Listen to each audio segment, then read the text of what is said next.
Hello viewers, my name is Mr. Kazim and I am delighted to welcome you to my YouTube channel at Smart Edu TV. Here you will find detailed tutorials on your science courses and tips on how to answer examination questions successfully. I started this channel to also share my knowledge and experience in this field and to give you tips on how to succeed as a university student. If you are looking for detailed tutorials on physics subjects, chemistry, mathematics, biology, statistics, and the general studies (GST), then you have come to the right channel. So therefore, sit back, relax, and join me on this journey. Don't forget to hit the subscribe button and turn on the notification bell to never miss on an important update. Please remember to also share this video so that others can benefit. Thank you very much. Okay, welcome back. So the next thing we look at is how to determine the slope from that line of best fit. How do we calculate the slope? Don't forget, I have my lines already. So let me clean this so I can see it clearly. I have my lines already. Okay, so this is what it looks like. So these are my line of best fit. You can see it cuts through some of the lines. Why it doesn't cut through some of the lines? All these points are they are perfectly on the best fit, but these and these are not on the best fit. And you are going to notice that I choose my best fit in such a way that those points that are not on the best fit are evenly distributed. It is not as if they are on a particular path, or they are not up, and they are also not, both of them are not down. You can see they are evenly distributed. The line of best fit pass in between the line that is deviated, the point that is deviated from the line of best fit up, and also the one that is deviated from that line of best fit that is a little bit lower. It passes in between both of them. So here, the first thing we need to do is calculate our slope. To calculate our slope, in which to now calculate the error in slope, we are going to use those points that doesn't align on the best fit. How do we calculate our slope? Just the normal way we calculate slope, by drawing a big triangle of our choice. It is important to make sure that that triangle is big enough. The bigger the triangle, the better our slope. Don't just draw a small triangle, say you are in the name of calculating slope. No. The bigger the triangle, the better the slope. I can pick the slope from any point on the line of best fit. It was not necessarily be on the point I've plotted. It can be anywhere from the line of best fit. So let me pick my points from here. Let me use the first one, which is 30. Against the last one. So between 30 and 5.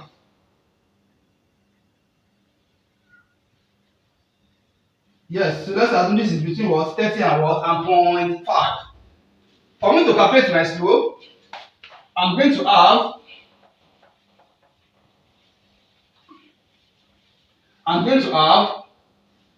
let me clean this so I will see it clearly.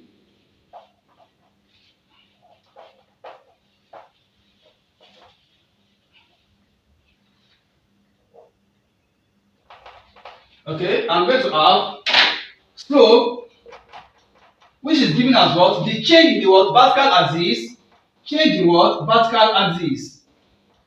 the vertical axis, which is V, that is measured in volts, over change in the horizontal axis, which is current measured in ampere. Current measured in ampere. This will give us what is change in vertical axis. Go back to that triangle. Trace the highest point to the vertical axis, which is 30, minus trace the lowest point also to the vertical axis. This is 5, divided by, for the horizontal axis, the highest point on the horizontal axis from that triangle. Trace it. This will give me point 12, this is 12, this is 10. So I'm having what, point 12 minus the lowest part that the triangle cuts, the line of best fit is at this point and it was point 2. Point what? 2. So this will give me 30 minus 5 will give us 25. 25 what? 25 volts over 12 minus 2 will give us what? 10. 10 ampere. So what is 25 divided by 10? That means the slope of this graph will be equal to what? 25 divided by 10 will give us what? 2.5. 2.5. What should be the unit of that slope? I'm plotting voltage against current, that is V over A. That is voltage, volt per ampere. Volt per ampere. Volt divided by what? Ampere. Volt per ampere. And that is the unit, that is the slope of that graph. After calculating the slope, the next thing we need to calculate is to what? To calculate the error in slope. How do we calculate error in slope? This is very important. In any graphs in physics, either you are told to calculate error in slope or not, you must calculate. This shows that you understand plotting, how to plot a physics graph. Either you are told to calculate error in slope or not, you must always calculate error in slope. How do we calculate error in slope? For us to calculate error in slope, we use the method called the range method. It is called the what? The range method. Don't forget our slope is what? 2.5 volts per ampere. So error in slope, it is denoted by what? SG. It means error in what? Graph, or error in slope. It's given by the formula 4W over NR. Where W is what is called width. N is the number of observations. How many data points do you have?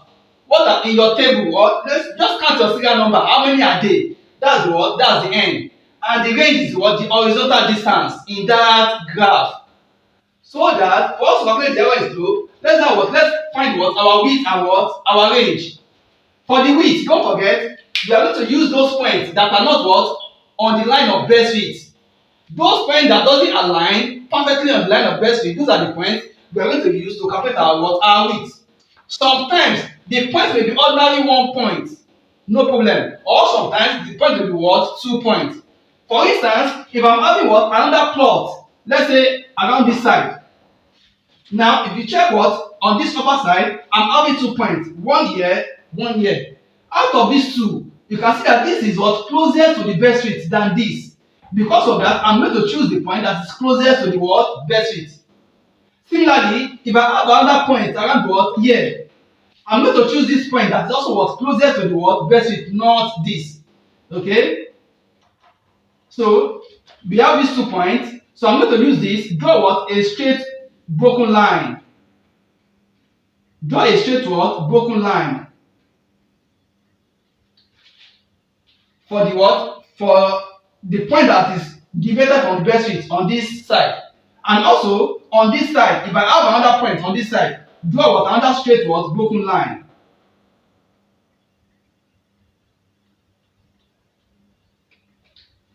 So these are what? The points that are what? Deviated from the line of what? Best fit. So that the interval between this point and this point is like what? W, which is the what? Width. The interval between the two what? Broken line is like what? Width. What of if I'm having only 1 point that is not on the what? Line of best fit? I'm going to use only what? Only that 1 point. From that point that is deviated to what? To where it touches the what? The line of what? Best fit. That will be my what? W. But because I'm having 2 points that are deviated, that is why I'm what? I'm calculating what? The interval between the first point and the second point. It can be anywhere or what? On this broken line. Just draw what? A straight line. It can be anywhere on what? On the broken line. You can measure this by what? By tracing it back to the what? To this axis. So that you know this interval. So that what? You know this what? Interval. So let's trace this back to the what? To this axis. On this point, don't forget this is what? A straight line. Straight line. That's connecting what? The 2 points together. So I want to what? Measure this interval. So that means we will just trace it to what? To the vertical axis. to get the what vertical scatter. So let's trade this to the what to the vertical axis. This point and what this. So this is my what W. So the interval is between what is between 25 and what 30. That is 30 minus 25. That means my W. According to this, my W is what 5. That is the interval between the what the first point and the second point. And also, don't forget, I can pick this straight line from anywhere on those words, those broken lines that are not on the best fit. If I also pick it here, you see the word, just trace the word to the vertical axis to get the vertical scatter. That is the interval between what the two word points will be our what our W, which is the what the width. So here my width is what 5. Also, for the number of observations, count how many things have you what plotted together. In terms of serial number, 1, 2, 3, 4, 5, 6. On that table, in my serial number, you can see it stopped in number 6. That means to my total number of observed value or total number of observation will now be what 6. So my n is what 6. How do we get the range? The range is simply what the horizontal distance. Go back to your what to your graph. The difference between what the highest point or the what lowest point gives us what the range. Or from the table given to you, the interval on the horizontal axis among the what the highest number minus the lowest number on that table will also give us what the range. Or just simply come here, the highest is what 12, the lowest is what for the point, the lowest is what 2. You can see for my slope, for my triangle, the highest is what 12, the lowest is what 2. So I'm having what 12 minus what 2. That is my range equal to what 12 minus 2, which is what 10. Just like when you have this, when you calculated what the slope, the horizontal distance, that's what range. So that at the end of the day, I can now plug this inside the word formula that says that error in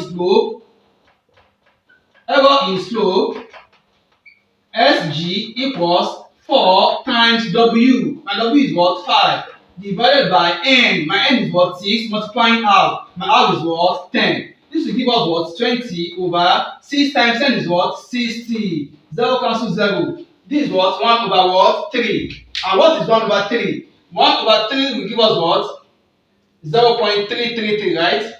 Yes, it should give us what 0.333. So at the end of the day, my error is going to give us what 1 over 3, which is 0.333. 0.333. So this is what our error in what slope. So at the end of the day, we can now combine the combination of what of the actual slope and the error in slope. So for us to combine them, we now write them in this format. We write them in this what format. Don't forget our slope initially is what 2.5 volt per ampere. We now write plus or minus the error in slope we got from calculation. We have 0.333. 0.333. Everything is now in what volts per ampere, and that is the what final result of calculating slope and the error in slope. Please remember to subscribe, share, and hit the notification bell so that you can be informed anytime a new video is released. Thank you.